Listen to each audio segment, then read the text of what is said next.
السلام علیکم ورحمۃ اللہ وبرکاتہ۔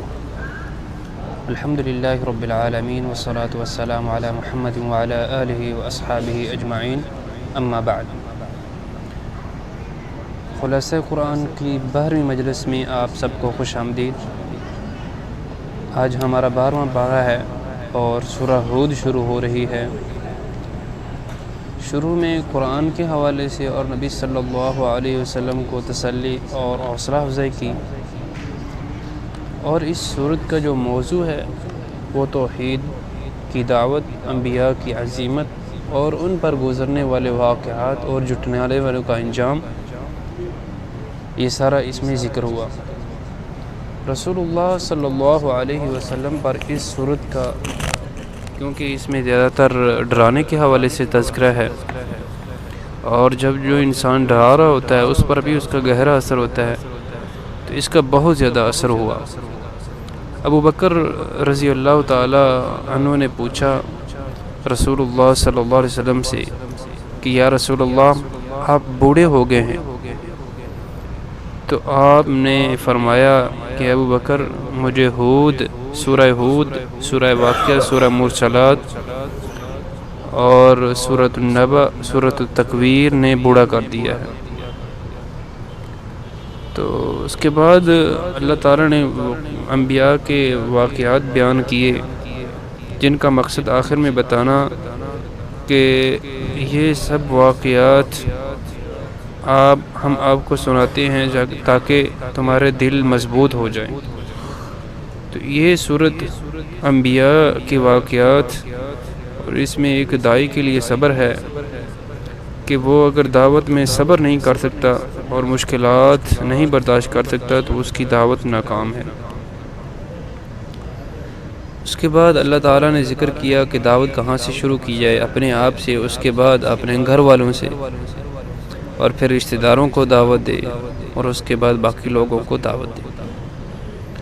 نوح علیہ السلام کا قصہ، اس میں لوگوں کا کہنا کہ تم اپنے کمزور لوگوں کو چھوڑ دو جو کہ تمہارے پیچھے لگے، اور عموماً یہی طریقہ کار رہا ہے کہ انبیاء کی دعوت میں سب سے کمزور لوگ سب سے زیادہ رہے ہیں۔ تو اس کے بعد مشرکین جب باز نہ آئے تو انہوں نے ہدایت کے بجائے عذاب مانگ لیا، تو اللہ تعالیٰ نے ان پر عذاب بھیجا، اور نوح علیہ السلام نے کشتی بنائی اور ان کو غرق کر دیا۔ بیٹے کے ساتھ معاملہ جو پیش آیا تو وہ بھی ایک باپ کی محبت سے نوح علیہ السلام نے سوال کیا، لیکن اللہ تعالیٰ نے جواب دیا کہ اصل رشتہ جو ہے وہ اسلام کا رشتہ ہے، توحید کا رشتہ ہے۔ یہ جو جنسی رشتہ ہے یہ اس کے بعد ہے۔ کفار کے جو نیک اعمال ہیں ان کا اجر اللہ تعالیٰ دنیا میں ہی عطا کر دیتے ہیں، آخرت میں ان کا کوئی حصہ نہیں۔ اس کے بعد ہود علیہ السلام کا قصہ، اور اس میں انہوں نے استغفار کے لحاظ سے خاص طور پر حکم دیا، اور یہ بھی فرمایا کہ اگر تم استغفار کو لازم پکڑو گے تو اللہ تعالیٰ تمہیں تقویت دے دے گا۔ اس کے بعد صالح علیہ السلام کا قصہ، اس میں بھی اپنے قوم کو تنبیہ اور قوم کا آگے جو ہے وہ برے طریقے سے پیش آنا، بلکہ اونٹنی کو ذبح کر دینا، اور اس کے بعد عذاب کا مستحق ٹھہرنا۔ شعیب علیہ السلام کا قصہ، اس میں نمازوں کی اہمیت کے حوالے سے خاص طور پر، کیونکہ شعیب علیہ السلام نمازی تھے، تو آگے سے نمازوں کے طعنے ملنے لگے کہ تمہاری نمازیں تمہیں یہ سکھاتی ہے کہ ہمارے ذاتی معاملات میں دخل دو، ہمارا اپنا مال ہے، ہم جیسے چاہیں اس کو خرچ کریں، تھوڑا دے زیادہ دیں، تو دین کو اس میں نہیں رکھنا چاہیے۔ آج کے جو سیکولر حضرات ہیں وہ بھی یہی کہتے ہیں کہ دین الگ چیز ہے۔ دیکھو جی، ملک کے جو معاملات ہیں، نظام ہیں، وہ اپنی جگہ وہ سب کے لیے ہیں، لیکن دین تو انسان کی ذاتی یہ حیثیت ہے۔ کوئی جس طرح چاہے معاملات اپنے کرے، جس طرح چاہے خرچ کرے اور جس طرح چاہے رکھے۔ کاروبار کی اگر بات کی جائے تو سود کے بغیر تو ہو ہی نہیں سکتا، تو اس طرح کے وہ چیزیں دین کو ذاتیات میں لاتے ہیں۔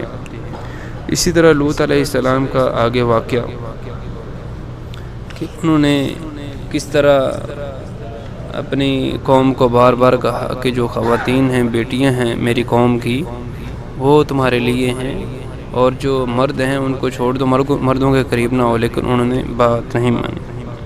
اسی طرح ابراہیم علیہ السلام کا واقعہ اس سے پہلے کہ ان کو اسحاق علیہ السلام کی خوشخبری ملنا، اور اس کے بعد لوط علیہ السلام کے ساری واقعہ سنانا۔ آخر میں آخری قصہ جو موسیٰ علیہ السلام اور فرعون کا ہے، تو اس میں بھی موسیٰ علیہ السلام کو اللہ تعالیٰ نے 9 نشانیاں، 9 معجزات، اور آل فرعون کو عذاب، لیکن اس کے بعد بھی بات سنانا۔ اس کے بعد اللہ تعالیٰ نے فرعون کو غرق کر دیا۔ آخر میں رسول اللہ صلی اللہ علیہ وسلم کو پھر خاص طور پر نصیحت ہوئی، فَلِذَلِكَ فَادْعُ وَاسْتَقِمْ كَمَا أُمِرْتَ، کہ میرے رسول آپ کا کام ہے دعوت دینا اور استقامت اختیار کرنا۔ تو داعی کے لیے اس صورت کو پڑھنا، ترجمہ پڑھنا اور اس پر غور کرنا نہایت ضروری ہے، تاکہ داعی کے لیے بھی استقامت پیدا ہو سکے۔ اس کے بعد سورہ یوسف کا بیان ہے، اور یہ واحد صورت ہے جس میں کسی نبی کا پورا تفصیل سے بیان ذکر ہے۔ اس میں شروع میں یوسف علیہ السلام کا خواب ذکر ہے، اور یعقوب علیہ السلام نے منع کیا تو اس کے باوجود بھی یوسف علیہ السلام سے پتہ چل گیا ان کو، اور وہ ان کے بارے میں طرح طرح کی جو حسد ہے وہ کرنے لگے، اور جھوٹا بھیڑیے کا بہانہ بنایا۔ تو یہ ساری جو بچپن کی آزمائشیں ہیں، یہ ہمیں بتاتی ہیں کہ اللہ تعالیٰ چھوٹی عمر میں آزمائش بھیج کر بڑی عمر میں صبر کا جو ہے وہ صبر سکھانا چاہتے ہیں، کہ نبوت کے بعد بھی صبر کرنا۔ اس کے بعد عزیز مصر کی بیوی کے ساتھ عصمت کا واقعہ ایک نوجوان کی زندگی کے لیے بہت بڑا سبق ہے، کہ اس کی زندگی میں اگر اللہ تعالیٰ کا ڈر نہیں ہے تو وہ بڑے سے بڑا گناہ بھی کر سکتا ہے۔ اس کے بعد جب الزام لگا یوسف علیہ السلام پر تو پھر جیل چلے گئے۔ جیل میں بھی جا کر دعوت کا کام اللہ کے نبی یوسف علیہ السلام نے نہیں چھوڑا، بلکہ جب خوابوں کا ذکر ہوا تعبیر کے حوالے سے، تو یوسف علیہ السلام نے اس وقت بھی توحید کو مقدم رکھا اور بتایا کہ یہ جو تم بتوں کو پوجتے ہو اور جن کو الہ بنا رکھا ہے، یہ اللہ تعالیٰ کے سوا ہے، اللہ تعالیٰ نے ان کا حکم نہیں دیا، بلکہ انبیاء نے سب نے اللہ تعالیٰ کی ہی عبادت کا حکم دیا ہے۔ تو جو بلکہ پہلے اہم چیز تھی یوسف علیہ السلام نے وہ ذکر کی، اس کے بعد ان کے خوابوں کا تذکرہ فرمایا۔ اس کے بعد عزیز مصر کا جو خواب تھا اس کی تعبیر یوسف علیہ السلام نے کی۔ تو یہ بہت زبردست صورت ہے منہج کے اعتبار سے، یوسف علیہ السلام کی پوری زندگی اور آزمائشوں کا آنا، پھر آزمائشوں کے بعد اللہ تعالیٰ کی طرف سے نعمتیں عطا ہونا۔ تو ہم سے ہر کسی کو چاہیے کہ قرآن مجید میں غور کرے، آیات میں تدبر کرے، تاکہ جو اہم چیزیں ہیں، جو اہم اسباق ہیں، وہ بھی ہم حاصل کر سکیں۔ اللہ کے نبی یوسف علیہ السلام کی پوری زندگی۔ تو یہ تھا آج کا 12واں پارہ۔